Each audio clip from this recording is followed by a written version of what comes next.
Welcome to the first episode of the AA Sports Podcast on YouTube.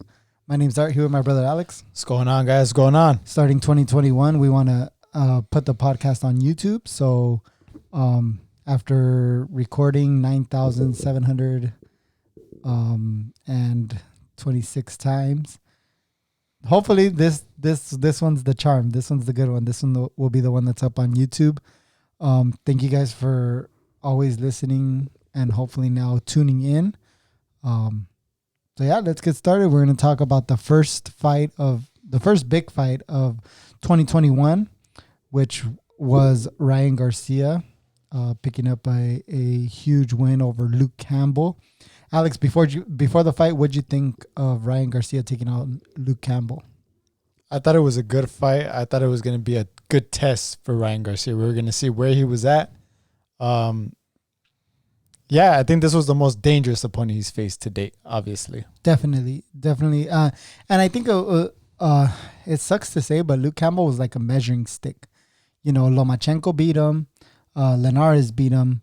Now let's see what Ryan Garcia could do against him. And Luke Campbell had his moments against both Lomachenko and Linares. More so against Linares. And he had a big moment against Ryan Garcia. I believe it was in the second or in the third round where Luke Campbell drops Ryan Garcia with a big left hand. What'd you think of the knockdown and how Ryan Garcia responded after the knockdown? I thought it was a really good knockdown. I think Luke Campbell set it up very well. He was throwing a lot to the body. He was throwing that left hook to the body. I think he feinted it. He kind of threw he kind of took a page out of Canelo's book where he acts like he's going to throw that left hook to the body, and he just comes up with the uppercut to the head. So, I think it was part of it was Ryan Garcia put his hand down to try to avoid it. He thought it was going to go to the body. I think he tried to block it, and that's why he got clipped.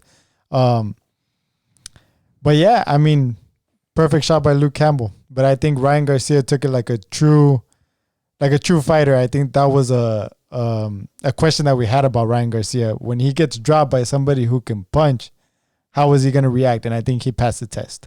And a lot of people on social media I saw were saying Ryan got exposed because he got knocked down and he doesn't have a chin and this and that. These are the kind of fights where you want to fight through adversity. And I think, being knocked down in a fight like this and being able to get up and respond the way Ryan Garcia did is really good for him. Would you like his first knockdown to be against Tank Davis? Definitely not. Hell no, Would you like his first knockdown to be against Devin Haney or Teofimo Lopez? No, you want his first knockdown to be in a fight like this where he's able to come back and fight through the adversity.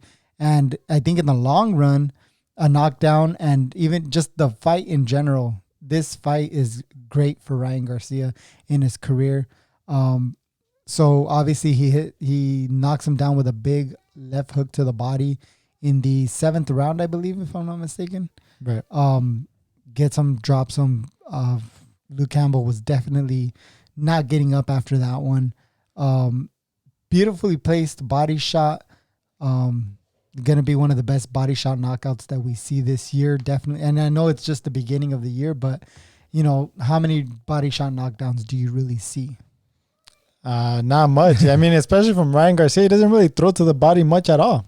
Coming out in that fight, I couldn't count really how many body punches he threw. Because he's so tall, too, he doesn't want to leave himself exposed.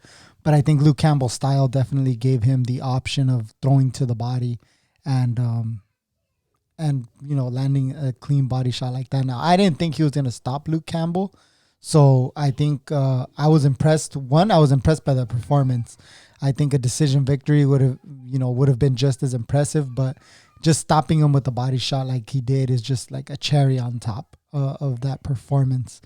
So now what's next for Ryan Garcia? What would you like to see next? And then first tell me what would you like to see, and then tell me what kind of realistic fight we'll see for Ryan Garcia this year. I would like to see him versus Tank for sure.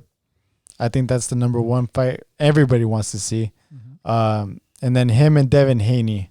I think those are the two fights that sound more realistic that's gonna happen. They're already going back and forth on YouTube. I guess Mike Tyson had a FaceTime call with Ryan Garcia and Tank, so they were talking trash to each other. So, I mean, it looks like this fight's gonna get made. They're hyping it up next. That's what it looks like. I hope it does, because if it doesn't, then they're both gonna look like, well, you guys just teased us and you guys didn't even fight. So yeah. Who knows? What do you think? Do you think this is a smart idea for them to take the fight now, or build it up another fight or so, another 2 fights? I think one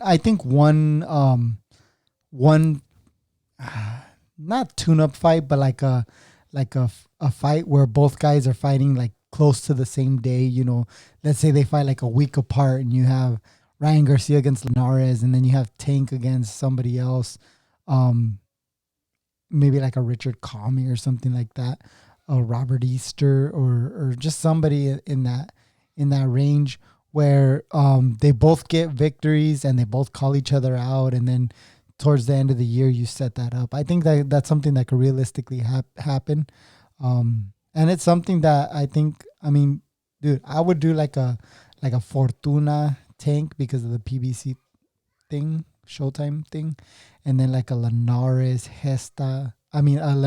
Garcia or a Hesta Garcia, and then, you know, have them call each other out, and then finally make the fight happen towards the end of the year. Right. I think that's something that could realistically happen. Any last thoughts on, or any last comments on Garcia Campbell? We're a little bit late, but like I said, we've been trying to record this and trying to, you know, get it to come out great for YouTube. So hopefully this is the one that goes up. I'm sure you guys have heard, you know, bunch of stuff about the fight, so we're just going to kind of keep it short and move right along. If you got any last comments on Garcia Campbell? I thought it was a good fight. You know what? It had a lot of action, and it was a good way to kick off boxing for the new year. Yeah, definitely. Shout out to Luke Campbell, because I've always been a fan of his. An Olympic gold medalist. He's no slouch. Nope. He's fallen on the wrong side of some decisions and come up short in those big fights. But I mean, he's definitely a threat at 135 for sure. On the undercard, Rene Alvarado and his twin brother Felix Alvarado were defending their titles. Rene Alvarado was the co-main event and came up just short against Roger Gutierrez. I believe the scores were 113, 112 across the board. What'd you think of that fight? That was a great fight. Man, it was a close fight. Gutierrez, man, he made sure to come out and set the tone early. He hurt Alvarado in those first 2 rounds. He dropped him twice in that 3rd round, and then he kind of let his foot off the gas a little bit. I don't know. Gutierrez slowed down. I want to say from 4th all the way to about 8th. And then in the 9th round, he started to pick it up. And then in 10, 11, 12, he got that second win. And he dropped Alvarado in that last round, which gave him, I think, the edge in the fight. So it was by 1 point. I think that knockdown determined the winner. And do you think that the judges got it right? I think they got it right. I think they did. Usually when a guy gets knocked down 3 times, I mean, usually he wins the belt. He wins the fight. Look, if we look at the fight in total, but if we look at it by rounds, which is the way that you're supposed to look at it, Rene Alvarado won more rounds. Right. You know, if you take away the knockdowns, it's I believe it's 115, 113 for Alvarado. So it's 7-5 for Alvarado if you take away the knockdowns. The 3 knockdowns ended up, you know, turning the score in Gutierrez's favor by 1 point. That's that 12th round knockdown. Yeah. And I mean, so Alvarado, I think, fought a great fight. I thought he did win the majority of the middle rounds. Probably 5, I want to say maybe 5 to 6, all the way through rounds 11 were all his. And then and Gutierrez came on strong in that 12th round. It was a tough, grueling fight for both guys, but shout out to Gutierrez who was able to overcome the loss in their first fight. This was a rematch, and take the title home. Do you expect we see a trilogy? Would you like to see a trilogy? I would want to see a trilogy in that Alvarado versus Gutierrez. I mean, you know what? Alvarado made some good adjustments after getting dropped twice in that third round. He showed that he was able to, you know what? I need to take my foot off the gas a little bit, slow the pace of the fight, and box him. I can't just be a guy that's going to come forward and get clipped, So he made those adjustments. Who knows if he can make those adjustments in a third fight? And I mean, I can't wait to see it. I hope we do get to see that one. Yeah, I think it would be another great co-main event. Guys like this, I don't know, main eventing just doesn't do it. Do it for the boxing public. But Right. if you put this on the undercard like they did at Ryan Garcia, so many eyes were on this Ryan Garcia fight that a lot of people saw Alvarado versus Gutierrez, and the guys got paid. Yeah, this was a hell of a card, man. These guys came to fight. Everybody on this card. Yep. Right before that fight was Felix Alvarado taking on DJ Creel for Felix Alvarado's light flyweight title. Alvarado won by 10th round stoppage. What'd you think of Felix Alvarado? Is this your first time seeing him? Because I think it's the first time I see him. Yeah, it was the first time me seeing him. I guess Creel was the one that beat Chicanito for the 105 title. 105 IBF title. And then Creel moved up because the story goes that he was only going to make the purse bid for his title defense was like $25,000 that they would have to split between both guys and promoter. So I'm a champion. Pay me 25? No, split with your opponent 25. Yeah, that's how bad it was. So he decided to move. So he decided to move up to 108 instead. And I mean, even in defeat, I think he won. Is he splitting DJ 30 Creel. now, or? Oh, there's. I'm sure they split a lot more than that. DJ Creel, I think he won even in defeat because, he put up a great fight. He looked good in there, skills wise. He didn't have the power to keep Felix Alvarado off of him, but I think skills wise, he looked good in there. He tried his heart out. We saw Oscar De La Hoya go up to him after the fight, and I'm sure give him some words of encouragement and give him, let him know that he was going to probably bring him back for another fight. Are you excited to see Felix Alvarado again? I'd like to see him on an undercard again. Definitely. I mean, he comes to fight. He comes forward and in this fight, he threw from the first round to the last round. And he was throwing bombs. Yeah, he was clipping Creel, man. I felt bad for Creel. I was like, man, how are you going to get this guy off of him? You don't have the power. I mean, at this point, you're just trying to survive and hope. I mean, if he had the boxing abilities to kind of just try and box him, but even then, Felix Alvarado wasn't just a come forward fighter. I think he came forward and put the pressure, but in a smart way. Yeah, I mean, even when he missed, you could tell he was trying to knock him out with every punch. Yeah, and he threw a lot of punches. So, I mean, I would have wanted the corner of Creel to stop it around 7-8. I just feel like he was taking a lot of damage. He didn't really have a chance to come back. So, it's nothing to knock Creel, but I don't know. I mean, I feel that the corner should have stopped it, but same with the ref. The same with the ref. You put that on the ref a little bit too. You see a guy get hurt that much, come on, just save him for another fight. Yeah. So,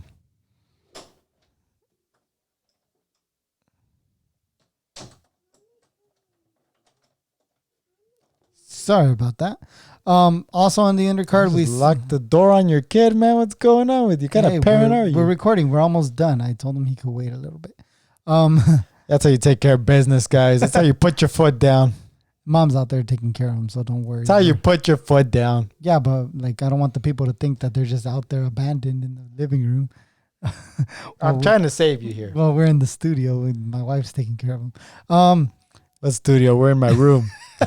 That's our studio. Also on the undercard, we saw Sean Garcia and Raul Curiel. Do you have any thoughts on Sean Garcia or Raul Curiel? You know what? Sean Garcia, it pays to be the brother of Ryan Garcia. You know what? He's going to have to take advantage of this. He doesn't have to build his record out in, TJ or try to get fights out there. He had 177 amateur fights. So you know what? He's put in the time. He's just gonna have to build his record this way, and it's a big opportunity for him because a lot of fighters don't get this type of opportunity, especially him that probably wasn't signed by a big promoter, wasn't really being looked at it by any big promoters. So, we could sit here and bash him, say he's no good and things like that, but he's going to have to prove it. And he's going to have to, take some step-up fights. And at one point, he's going to have to prove himself. So regardless if he's Ryan Garcia's brother or not, he's going to have to prove it. But like you said, he's riding the wave, and it's going to help him out financially a little more than it does if he wasn't Ryan Garcia's brother. The ideal thing would be for them to take care of him and be like, you know what, kind of push him along and buy him some time. You know what, buy him some time, see if he can, with him training with Eddie Reynoso and, having Canelo there, his brother there, maybe he can pick up on something. Yeah. You never know. Yeah. So, when you train in a gym like that, with so much talent around, it always helps. So you hope that like you said, something does rub off on him. Yeah. What did you think about Sean Garcia? These are the type of fights that you have to make a statement, and a majority decision win is not as, that's not a good it's not a good look. Do you think he was disappointed? Do you think that there was anything he could have done different from what you saw from him? I saw a strong Sean Garcia for 2 rounds, and then Sean Garcia that died out. I don't know if it's maybe because he's, was not in good shape. I know he took some time off from boxing, completely. He was completely stopped boxing for a year or more than a year, whatever. So maybe that's what it was. But if he's in these situations, like fights like this are where you need to make a statement. And if people are going to see this fight and be like, okay, maybe he's not the goods. Maybe he doesn't have the goods. We can use him as an opponent, or opponents will come in believing that they can win. And sometimes that's even worse, You get a guy that believes too much and he actually does beat you. Yeah. Raul Curiel, he beat late replacement Ramses Agaton. It was a second round stoppage. Is there anything we could really say about? I think it was just a 2-round massacre. You know what? I went, warmed up my burrito. What's his name? Curiel. Gurriel was just beating them pillar to post all fight. From the first round to that second round, it looked the same. I wasn't really interested in watching it. I'm excited to see Raul Curiel step up the competition a little bit. He looks like Margarito, doesn't he? Yeah, he does. I know we can't be the only ones that say that. Yeah, just the left. I think he's lefty, right? Yeah, I think he even wore the same colored trunks. A black and red Margarito, huh? Yeah, when he fought Pacquiao, I think he wore the black and red trunks. Yeah, similar. I'm excited to see him step up the competition. Definitely, I think he could really impress us with some good fights and some good performances. He's 8-0. He, I just think he has what it takes at the middleweight division to advance pretty far. So, he's only 8-0, but I'm excited for his future at middleweight. Yeah. Do you think he's got another 2 years by the time he starts taking some really big step up fights? Yeah, I'd say 2. Okay, we're in because usually they take 13-0, 14-0. We're in the COVID era right now, so this is different than anything we've seen. But I think Curiel, it could take 2 to 3 years for him to finally get one of those big fight against another name. And then title shot maybe 4 years down the road. Who knows? But with COVID, anything's guys are fighting less. Some guys are getting thrown in there with names earlier. We see Top Rank pitting their undefeated guys against undefeated guys. So it could be, anything could happen, but I truly think it's going to take him a little longer than it would if we weren't in a pandemic year. He'd be fighting 3 to 4 times a year. Right now, he's probably only fighting twice a year. If he gets lucky, because who knows how many shows Golden Boy can put on. All right. Any other thoughts on that card? Not really. You know what? I like the card. Yeah, it was a great card. All the fights were good. What about the start time? It started at like noon, I think. Right. Yeah, I think it started at the first fight at noon. There was 5 fights total. I think Ryan Garcia, Luke Campbell finished around 4:30-ish. I liked it. Yeah, I liked it too. I mean, you know what? Why did they have it in the afternoon? Was it because of the people in England? Yes, so Luke Campbell's audience. And they usually do that too for people like Anthony Joshua. Yeah. Well, especially when there's fights. Klitschko. When there's fights in the UK, UK prime. I think the UK is like 8 hours ahead. So noon start time for us was 8 p.m. start time for them, which that's prime time. That's when everybody's up watching. Even the main event started at like 3:30. It was already 11:30 at night over there, but still, like, it gives people a chance, because think about it. Nobody's gonna watch a fight at 3:30 in the morning. When main events, if a main event starts at 8 p.m. here, that's 4 a.m. in the UK. Yeah, that's like, who was it? It was Inoue versus Nonito Donaire, where we woke up early. Like, we woke up at 3 in to watch that. 3 a.m. to watch Inoue versus Nonito Donaire. Yeah. So, we do it because we're hardcore boxing fans, but not every Englishman is a hardcore, or English person is a hardcore boxing fan. So, and they're not going to stay up till 3 a.m. to watch Luke Campbell. But if you can maximize the viewership by starting the card early, and it's not going to bother anybody here in the States, then, cool, do it. Like, well, for us, it started at noon. Over there in Texas, I think they started like at 2. So, but yeah, I thoroughly enjoyed it. I wouldn't mind seeing more cards at that time. Any last thoughts? No, we're good. All right. So far our recording looks good on the computer. We're going to go back, watch it. We'll see if this is the one that we upload. If it is, thank you guys for watching. Quick rundown. We're going to be talking about NFL playoffs in the next day or so. I believe UFC has a card this weekend, if I'm not mistaken, or is it next weekend? The Max Holloway, Calvin Kattar. Alex is a huge Colts fan, so we'll be talking about the Colts versus the Buffalo Bills. Let's go. Is Holloway Kattar this week, or is it next week? Yeah, I think it's next week. Next week, okay. So we'll go over the schedule. I don't think there's any boxing this weekend, so we won't have any boxing previews, but we will talk NFL, and we'll see if there's any UFC or MMA that we need to cover heading into the weekend. Thank you guys for watching us. Make sure you guys subscribe. Make sure you guys check out the podcast if you guys can't watch the YouTube. Thank you for downloading the podcast. And thank you for watching.